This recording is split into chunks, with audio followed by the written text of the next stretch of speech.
Hey everybody, welcome to the Aspie Life of Lisa. And today's topic, we're going to talk about stimming and what stimming is. If you like this video, feel free to hit the like button. You can share it, comment below, and subscribe to my channel. So what is stimming? Stimming is a common trait for people on the autism spectrum. And even people like myself who are on the high end of the autism spectrum, even though a lot of the autistic community doesn't like the labels of high end or low end, I don't get offended by it. But it's a very common trait for people on the spectrum. And what that is, it could be a type of behavior. And it's not that they do it for the sake of doing it, but it's a release. I describe when I stim, and sometimes I don't even realize I do that. It's a release, it's calming. It can be something very therapeutic.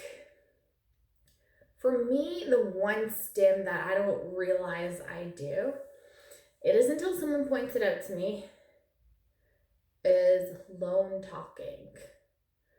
And working in a daycare, working in a school age room, there are times where the kids have caught me doing this. And they'll say, "Who are you talking to?" It's like, "Oh, I'm just thinking out loud." And for me, it's that release when I need it. Because face it, even being in a room with a bunch of kids, the loudness, so much going on, the routines, the stimuli, even going out in public, it's just that release for me. So that, without realizing it, I'll do it until somebody points it out. Another stim that I do is when I'm nervous, I'll go like this, and I don't realize I do it, I don't realize it. One way that I've found to control that in public is I'll snap my fingers sometimes, snap them, yep.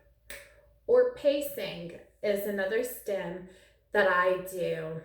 And I try to keep my stims very subtle in public, but holding in a stim, I'll tell you right now from my experiences, holding in a stim is like literally, it feels like holding in a volcano. You cannot hold it in. And it's hard. And when I don't have that release, that's where it sets me up to have that meltdown. So I've had to learn over the years on how to release that stim in the neurotypical world out in public, or finding somewhere quiet to go off and stim. So for me, when I'm over at somebody's house, I just take time in an extra room, and I usually just recharge. I just say, "Oh, I need time to recharge," or I'll go for a walk, and then that's where I can let all my stimmies out. Or I usually stim the most when I'm the most anxious. And for me, it's very calming. It's a release. It's better than having a meltdown. So neurotypicals, when a person on the spectrum is stimming, don't discourage them. You don't want to discourage that, because you'd be setting them up for a meltdown. I've had some people discourage me from it, and it's like, you know what? Don't do that. Let me stim. Give me space to stim when I need to. And then everything's all good. But it's a self-stimulatory behavior. It's the release of that stimuli. It's a release of all that held in stimuli. That is how I describe stimming. even adults on the spectrum will stim. They'll even find ways to do it. With a person on the higher end of the spectrum, it tends to be a bit more subtle. Even in public, it can be more subtle. And sometimes more on the lower end of the spectrum, you'll see a lot more stimming. But like I said, you should never, don't discourage a person from doing that. For them, that's the release. For me, it's my release. It calms me down.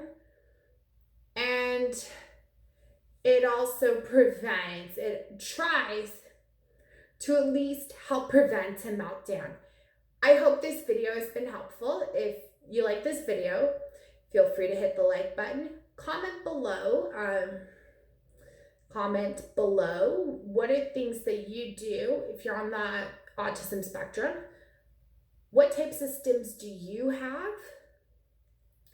If you're a parent of a child on the spectrum, what are certain stims that they have, if they do or not? Remember, everybody's different. And how they navigate those. I hope this video helps, and I hope everyone has a wonderful day.